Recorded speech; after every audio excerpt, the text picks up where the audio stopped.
ನಮ್ದ ದಲಿತರ ಪರವತ್ ಸರ್ಕಾರ. ಅಲ್ಲಿ ಜಗಳ ನಡೆದಾಗ ದಲಿತರನ್ನ ಇವರು ತಡೆದಾರ.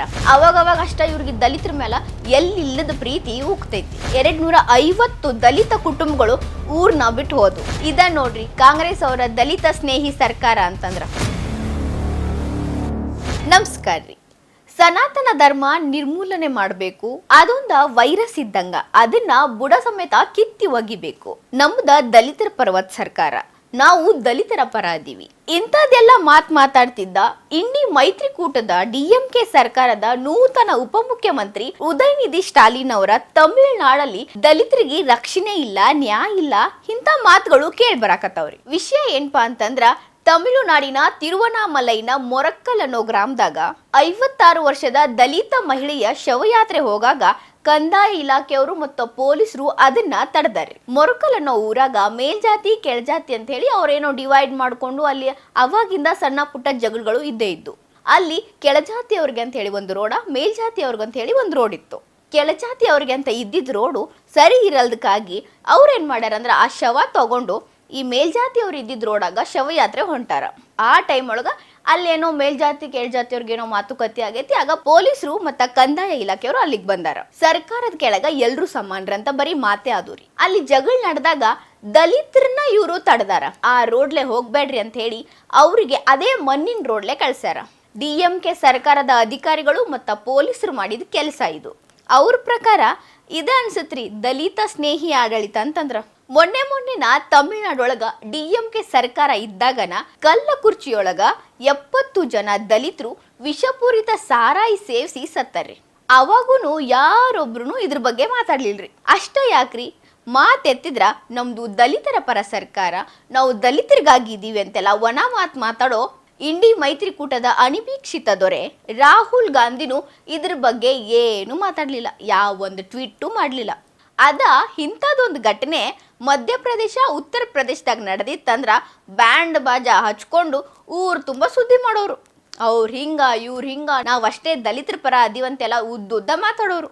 ರಾಹುಲ್ ಗಾಂಧಿ ಅಮೆರಿಕ ಹೋಗಿ ಏರ್ ಕಂಡೀಷನ್ ರೂಮ್ನಾಗ ಕೂತ ದಲಿತರಿಗೆ ಅನ್ಯಾಯ ಆಕೈತಿ, ಹಂಗ ಆಕೈತಿ, ಹಿಂಗ ಆಕೈತಿ ಅಂತ ಹೇಳಿ ಊರ್ ತುಂಬ ಮಾತಾಡೋರು.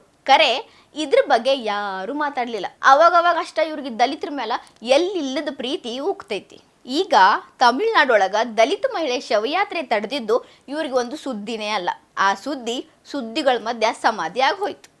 ಯಾರೊಬ್ರು ಮಾತಾಡ್ಲಿಲ್ಲ. ತಮಿಳ್ನಾಡೊಳಗ DMK ಸರ್ಕಾರ ಆಡಳಿತಕ್ಕೆ ಬಂದಾಗಿಂದ 1 ವರ್ಷಕ್ಕ 2000ಕ್ಕಿಂತ ಹೆಚ್ಚು ಕೇಸು ದಲಿತರ ಮೇಲೆ ದೌರ್ಜನ್ಯದ್ದು ದಾಖಲಾಕವ್ರಿ.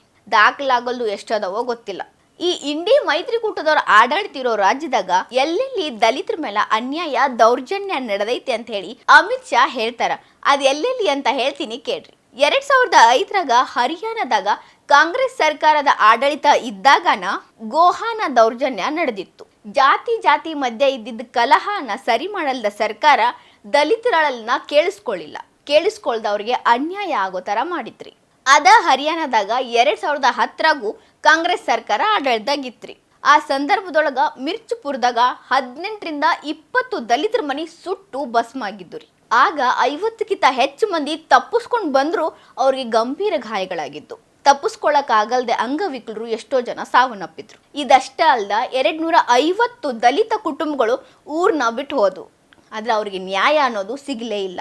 ಇನ್ನ ಕರ್ನಾಟಕದಾಗ 2000 ಇಸ್ವಿ ಒಳಗ ಕಾಂಗ್ರೆಸ್ ಸರ್ಕಾರ ಆಡಳಿತದಾಗಿದ್ದಾಗ ಈಗಿನ ಚಿಕ್ಕಬಳ್ಳಾಪುರದ ಕಂಬಾಲಪಲ್ಲಿಯಲ್ಲಿ 7 ಜನ ದಲಿತರನ್ನ ಸಜೀವವಾಗಿ ದಹನ ಮಾಡ್ತಾರೆ.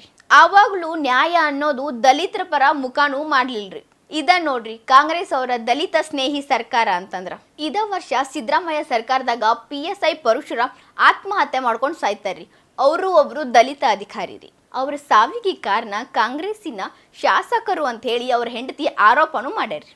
ಅಷ್ಟ ಯಾಕ್ರಿ, ದಲಿತರ ಹಕ್ಕುಗಳಿಗಾಗಿ ಹೋರಾಡಿ ಎಲ್ಲರಿಗೂ ಸಮಾನ ಹಕ್ಕು ನೀಡೋ ಸಂವಿಧಾನ ನೀಡಿದ ಅಂಬೇಡ್ಕರ್ ಅವ್ರಿಗೂ ಅನ್ಯಾಯ ಮಾಡಿತ್ರಿ ಈ ಕಾಂಗ್ರೆಸ್ ಸರ್ಕಾರ. ಅಂಬೇಡ್ಕರ್ ಅವರನ್ನ ಅವಿರೋಧವಾಗಿ ಸಂಸತ್ಗೆ ಆಯ್ಕೆ ಮಾಡಿ ಕರ್ಕೊಂಬರೋ ನೈತಿಕ ಜವಾಬ್ದಾರಿ ಮತ್ತ ಹೊಣೆ ಕಾಂಗ್ರೆಸ್ಗ ಇರ್ಬೇಕಿತ್ರಿ. ಆದ್ರ ಬಾಂಬೆ ಒಳಗ ಅಂಬೇಡ್ಕರ್ ಅವ್ರನ್ನ ಎಲೆಕ್ಷನ್ ಒಳಗ ಸೋಲ್ಸಿತ್ ನೋಡ್ರಿ. ಇನ್ನರೇ ನಾವು ದಲಿತರ ಪರ ಇದೀವಿ, ದಲಿತರ ಪರ ಸರ್ಕಾರ ನಮ್ದು ಅಂತೆಲ್ಲ ಒಣ ಮಾತು ಹೇಳೋದ್ ಬಿಟ್ಟು ರಾಜಕಾರಣಿಗಳು ದಲಿತರ ಪರ ಕೆಲಸ ಮಾಡ್ರಿ. ನೀವು ಇನ್ನೂ ನಮ್ಮ ಚಾನಲ್ ಸಬ್ಸ್ಕ್ರೈಬ್ ಮಾಡಿಲ್ಲ ಅಂದರೆ ಈ ಕೂಡಲೇ ಸಬ್ಸ್ಕ್ರೈಬ್ ಮಾಡಿರಿ. ಹೆಚ್ಚಿನ ವಿಡಿಯೋ ನೋಟಿಫಿಕೇಶನ್ಗಾಗಿ ಪಕ್ಕದಲ್ಲಿರೋ ಬೆಲ್ ಐಕನ್ನ ಪ್ರೆಸ್ ಮಾಡಿರಿ.